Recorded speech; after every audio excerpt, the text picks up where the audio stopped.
स्वागत है दोस्तों आपके अपने YouTube चैनल इसको टाइम में। दोस्तों वीडियो टैक्स कैलकुलेटर 2023-24 से रिलेटेड है। इनकम टैक्स की गणना 2023-24 की सिर्फ 5 मिनट में आप अपने इनकम टैक्स की गणना कर सकते हैं।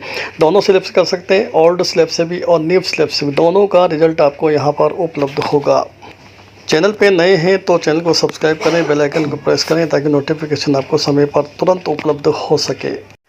अपने किसी भी डिवाइस में, चाहे आप मोबाइल से वर्क कर रहे हो तो आप मोबाइल के अंदर भी आप इनकम टैक्स कैलकुलेटर 2023-24 को आप टाइप करके सर्च करें। जब आप सर्च करते हैं तो यहाँ पर बहुत सारे रिजल्ट आपके पास उपलब्ध होते हैं।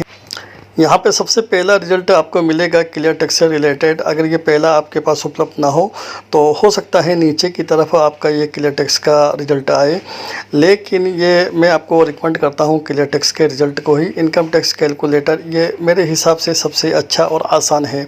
हालांकि यहाँ पे टैक्स इंडिया का भी दिया हुआ है इनकम टैक्स एंड कैलकुलेटर के नाम से ही, लेकिन मैं क्लियर टैक्स की बात कर रहा हूँ। तो यहाँ पर आप क्लियर टैक्स वाले लिंक को ओपन करें।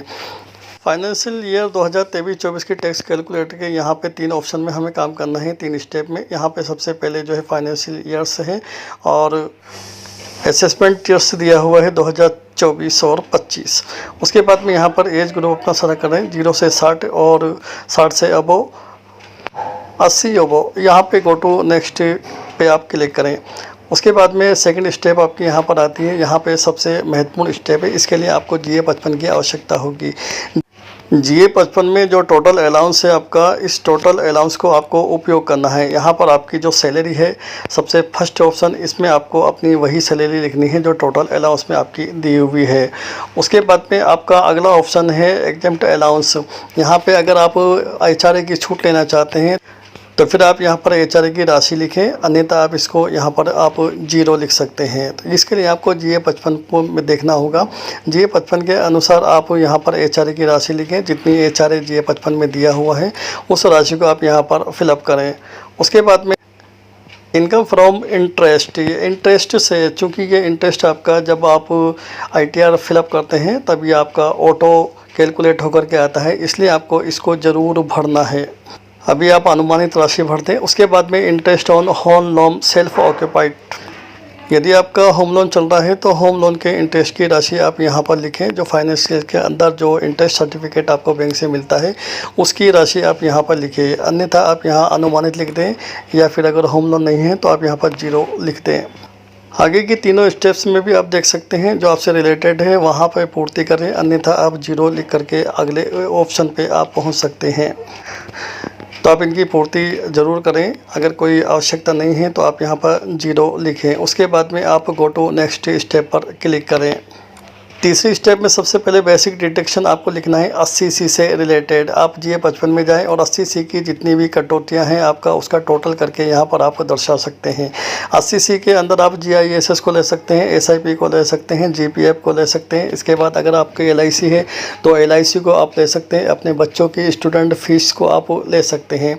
होम लोन अगर है तो होम लोन की एक इंस्टॉलमेंट को आप ऐड कर सकते हैं। ध्यान रहे ये 1,50,000 इसकी अधिकतम सीमा है, इससे ज़्यादा आप 80C की छूट नहीं ले सकते।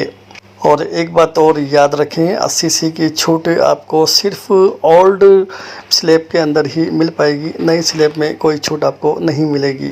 लेकिन चूंकि हम यहाँ पर सिर्फ कैलकुलेशन कर रहे हैं इसलिए हम यहाँ पर 1,50,000 रुपये ऐड कर दें। उसके बाद में इंटरेस्ट फ्रॉम डिपॉजिट, ये 80TT, ध्यान रहे यहाँ पे 10,000 रुपये की छूट सरकार के द्वारा 80TT के अंदर दी जाती है, लेकिन इसके लिए आपको इनकम में भी आपकी इंटरेस्ट शो करना होगा। 80D के अंदर मेडिकल इंश्योरेंस है, यहाँ पे आप 25,000 से 50,000 तक की आप छूट ले सकते हैं। अगर आपका कोई मेडिकल इंश्योरेंस है तो आप यहाँ पर इसको छूट ले सकते हैं 80D के अंदर, यहाँ पर आप एंटर कर सकते हैं। नहीं है तो आप 0 ऑफ करें। उसके बाद में डोनेशन दिया हुआ है 80G के अंदर तो आप 80G में उसकी एंट्री कर दें। उसके बाद में एजुकेशन लोन अगर आपका है तो यहाँ पर एंट्री कर दें। उसके बाद में interest on house loan 80EA का अंदर है तो यहाँ पर आप एंट्री कर दें। उसके बाद में अगर NPS से रिलेटेड आपका विभाग है और NPS आपका करता है तो यहाँ पे 80CD में भी उसकी छूट ली जा सकती है। अब आप कैलकुलेट के ऑप्शन पे क्लिक करें ताकि आपकी कैलकुलेशन हो जाए। अब ये आपकी फाइनल स्टेप है। यहाँ पर आप देखें कैलकुलेशन आपकी हो चुकी है, टोटल इनकम है और यहाँ पर ओल्ड रिजाइम है और न्यू रिजाइम है, यानी दोनों स्लैब्स आपके यहाँ पर दिए हुए हैं और दोनों के अनुसार यहाँ पर टैक्स कैलकुलेट आपका हो चुका है। टोटल इनकम, आपकी टोटल डिडक्शन, टैक्सेबल इनकम और टैक्स ड्यू ऑन अबव। यहाँ डिडक्शन में आप देख सकते हैं नई स्लैब के अंदर आपको सिर्फ 50,000 की छूट मिलेगी स्टैंडर्ड डिडक्शन के अंदर, और यहाँ पर पुरानी जो स्लैब्स है उसके अंदर आपकी टोटल डिडक्शंस होती हैं। टैक्स जो कैलकुलेट हुआ है उसमें नई स्लैब के अंदर आपको कितना पे करना होगा और ओल्ड स्लैब के अंदर आपको कितना पे करना होगा, ये आप यहाँ पर इसकी तुलना आप कर सकते हैं। तुलना करने के बाद आपको जो उचित है, आपको जहाँ पर बेनिफिट हो, उसी स्टेप को, उसी स्लैब्स को आप चुनिए। फरवरी सैलरी तक आपको ये पे करना है। इसके लिए आपको GA 55 आप देख लें। यहाँ पर GA 55 में अभी तक आप कितना टैक्स पे कर चुके हैं और अब आपको कितना टैक्स आपका ड्यू है, वो टैक्स की आप कैलकुलेशन करने के बाद में आप दिसंबर माह के अंदर, जनवरी माह के अंदर, फरवरी माह के अंदर आप इसकी कटौती करवा सकते हैं। अगले वीडियो के अंदर हम वेतन ड्रा बनाने की प्रक्रिया, आयकर गणना प्रपत्र बनाने की प्रक्रिया और GA 55 बनाने की प्रक्रिया विद फॉर्म 16 के साथ ये हम आपके साथ शेयर करेंगे। आप वीडियो को लाइक करें, चैनल को सब्सक्राइब करें, बेल आइकन को प्रेस करें। धन्यवाद। तो बने रहिए हमारे साथ, चैनल को लाइक कीजिए, सब्सक्राइब कीजिए और वीडियो को शेयर कीजिए, ज़्यादा से ज़्यादा शेयर कीजिए। धन्यवाद।